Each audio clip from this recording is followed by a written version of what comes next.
좋습니다. 자, 이제 시퀀스 모델로 넘어가면은 시퀀스 모델 디자인이라고 하는 거는 아까 봤던 유스 케이스 동그라미 하나 가지고 하는 거예요. 그래서 실제로 그 동그라미가 어떤 순서에 따라서 액터하고 또는 시스템 내부에서의 모듈들 간의 상호작용을 통해서 해당되는 기능을 수행하는가 하는 걸 갖다 보여주는 거고요. 이거는 개인 시퀀스 모델하고 그 다음에 결합 시퀀스 모델이 있는데, 개인 시퀀스 모델은 많아요. n값이. 그러니까 뭐 예를 들자면 이런 경우는 이런 시퀀스 모델, 저런 경우는 기존에 사용자가 왔었을 때, 그 사용자가 3개월 미만의 사용자였었을 때, 그 사용자가 3개월 이상 사용한 사람, 이 여러 가지 케이스에 개별 인디비주얼 시퀀스 모델이 있을 수 있고, 이제 그런 것들을 다 모아서 통합 시퀀스 모델에서는 그러면 통합 로그인 모델은 어떻게 간다, 이렇게 얘기할 때는 통합 모델이다. 그러면은 로그인 모델은 결국 통합 시퀀스 모델 하나뿐이 없는 거예요. 그렇게 하고서 그것들 속에 들어가는 개별적인 내용들이 개인 시퀀스 모델로 해서 들어가고요. 이 개인 시퀀스 모델을 갖다가 구성하는 단계는 총 6단계에 걸쳐서 우리가 구성을 합니다. 그래서 유스케이스, 각각의 하나의 유스케이스마다 새로 하나의 시퀀스 모델을 만드는 거고요.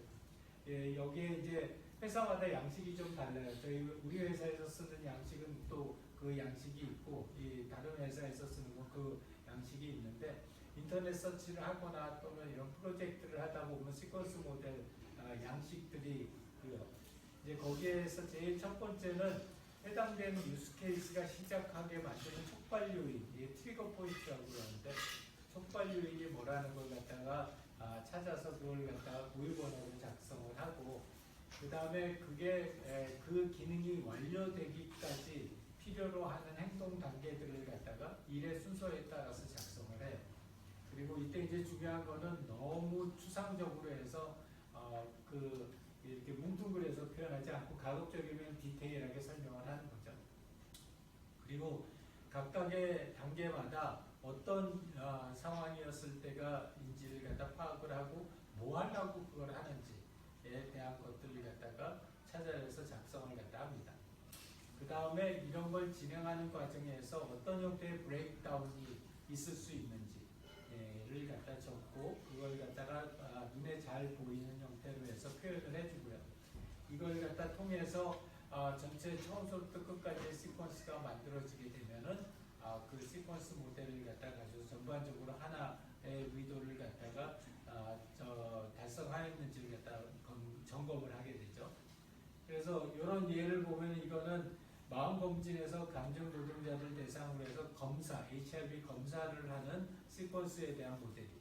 그래서 아까처럼 그런 모델대로 만들었고, 이제 그런 각각의 개별 시퀀스 모델들을 갖다 모아서 결합 시퀀스 모델이라는 걸 만들어요.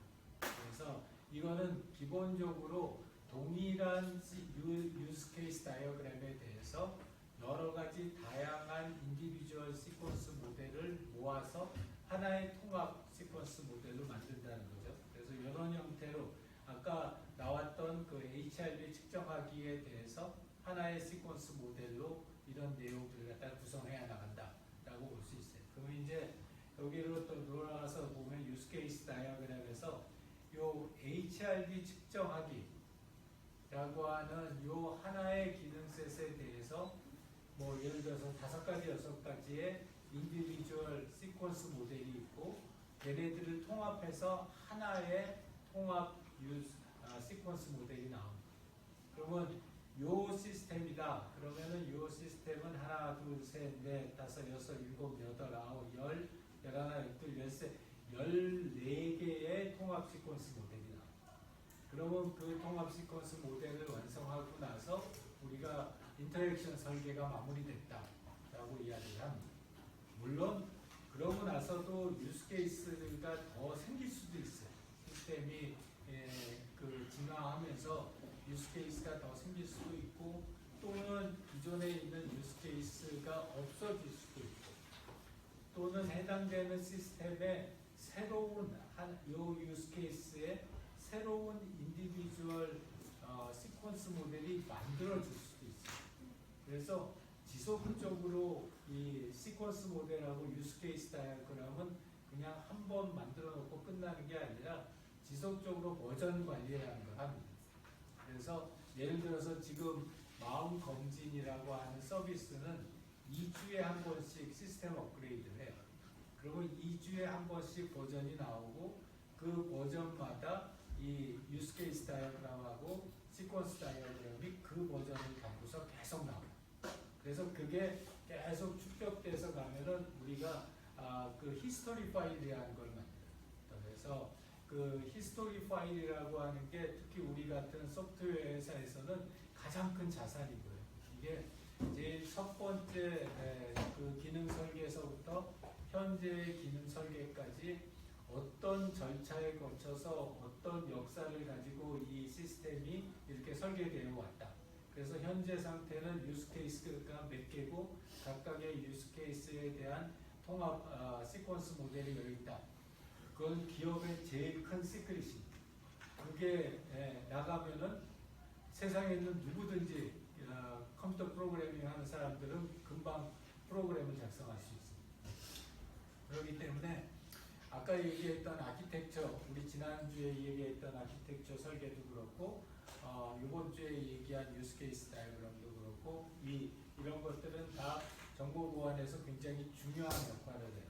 우리 회사가 이번 주하고 지난주에 거쳐서 이제 국제 그 인증을 받았어요. 히파 컴플라이언스라고 해서 미국의 의료기기를 수출하려면 누구나 다 통과해야 되는 그 보안 검증인데 거기서 제일 많이 보는 것 중에 하나가 민감 데이터에 대한 보관 방법하고 이런 시스템 설계 데이터에 대한 보관 방법들이 어떻게 구성되어 있느냐 하는 것들이 가장 중요한 그 정보 보안 항목들 중에 하나예요.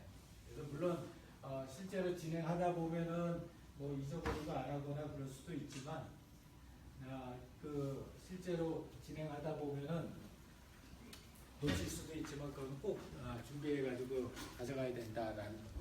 그래서 여러분들이 팀 프로젝트를 할 때에는 유스 케이스 다이어그램은 풀 다이어그램을 그리지만 인디비주얼 시퀀스 모델하고 통합 시퀀스 모델은 하나의 유스 케이스만 선택해서 하세요.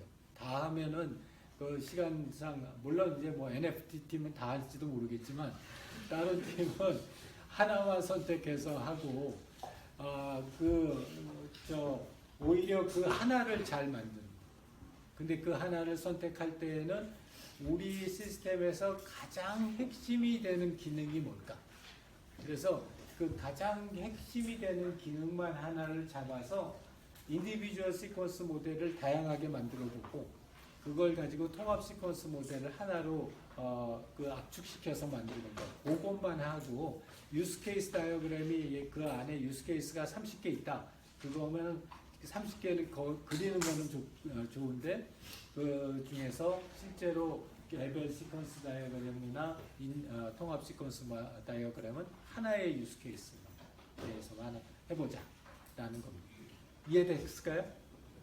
오케이. 수고하셨습니다. 다음 주에 올게요.